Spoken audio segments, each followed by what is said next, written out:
बीते 19 सितंबर को नए संसद भवन में सभी सांसदों ने प्रवेश कर लिया। इसके साथ ही संसद का विशेष सत्र भी खत्म हो गया, लेकिन इस पर सियासत अभी भी जारी है। पहले कांग्रेस के वरिष्ठ नेता जयराम रमेश ने नए संसद भवन पर टिप्पणी करते हुए नए संसद भवन को मोदी मल्टीप्लेक्स करार दिया, जिसके बाद बीजेपी उन पर लगातार हमलावर है। वहीं अब शिवसेना उद्धव गुट के नेता संजय राउत ने नए संसद भवन पर सवाल उठा दिए हैं। जी हां, उनका दावा है कि पीएम मोदी ने ज्योतिषी सलाह मानकर नए संसद भवन का निर्माण कराया।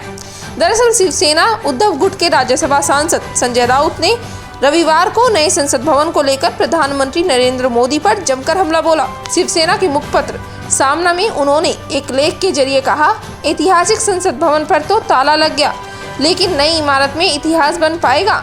इस तरह की महान शख्सियत आज कहाँ है? उन्होंने कहा, पुराना संसद भवन दिल्ली में शान से खड़ा है और कम से कम 100 सालों तक इस इमारत को कुछ नहीं होता, लेकिन प्रधानमंत्री मोदी के मन में आया और इस ऐतिहासिक इमारत को ताला लगा दिया। इसके साथ ही नए संसद भवन के बारे में अपने अनुभवों को शेयर करते हुए उन्होंने लिखा, जब मैं वहां पहुंचा तो दुविधा थी। नए संसद भवन में लोकसभा और राज्यसभा के लिए एक ही दरवाजा है।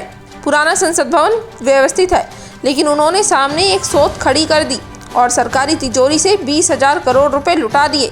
संसद भवन एक प्रेरणादायक और तेजस्वी इमारत होती है। ऐसी इमारतें जर्जर नहीं होती। उन्हें अनुपयोगी घोषित करना यानी भारत माता को वृद्ध बताकर वृद्धाश्रम में डालने जैसा है। इतना ही नहीं, उन्होंने आगे कहा, दिल्ली की सरकार अंधश्रद्धा और अंधभक्तों के घेरे में घूम रही है। देश चलाने वालों के मन में अंधश्रद्धा, ग्रह और कुंडली का प्रभाव है। मौजूदा संसद भवन 10 सालों बाद आपके लिए शुभ नहीं होगा। 10 साल बाद यहाँ कोई टिकता नहीं, तो ऐसे में संसद भवन का निर्माण कराओ। इस तरह की ज्योतिषी सलाह मानकर नए संसद भवन का निर्माण कराया गया है। शिवसेना सांसद ने आगे कहा कि नई इमारत गोमुखी हो। इस तरह की सलाह भी ज्योतिषियों ने ही दी थी। उसी के मुताबिक नई इमारत का निर्माण कराया गया है। एक तरफ तो हमारे वैज्ञानिक चांद पर पहुंच गए हैं और उसी देश के नेता सत्ता ना चली जाए, इस डर से नए संसद भवन का निर्माण कराते हैं। दिल्ली में ज्योतिषाचार्य और बुआ बाबाओं की चलती है। आपको बता दें, संजय राउत ने बीजेपी पर आरोप लगाया कि 10 साल बाद सत्ता जाने के डर से बीजेपी ने ज्योतिषियों की सलाह मानकर नए संसद भवन का निर्माण कराया है। गौर हो, संजय राउत से पहले नए संसद भवन को लेकर कांग्रेस नेता जयराम रमेश ने भी पीएम मोदी पर तंज कसा था, जिसके बाद बीजेपी उन पर काफी भड़क गई थी। जयराम रमेश ने अपने एक्स अकाउंट पर लिखा था कि इतने भव्य प्रचार प्रसार के साथ उद्घाटन किया गया नया संसद भवन प्रधानमंत्री के उद्देश्यों को स्पष्ट रूप से दिखाता है।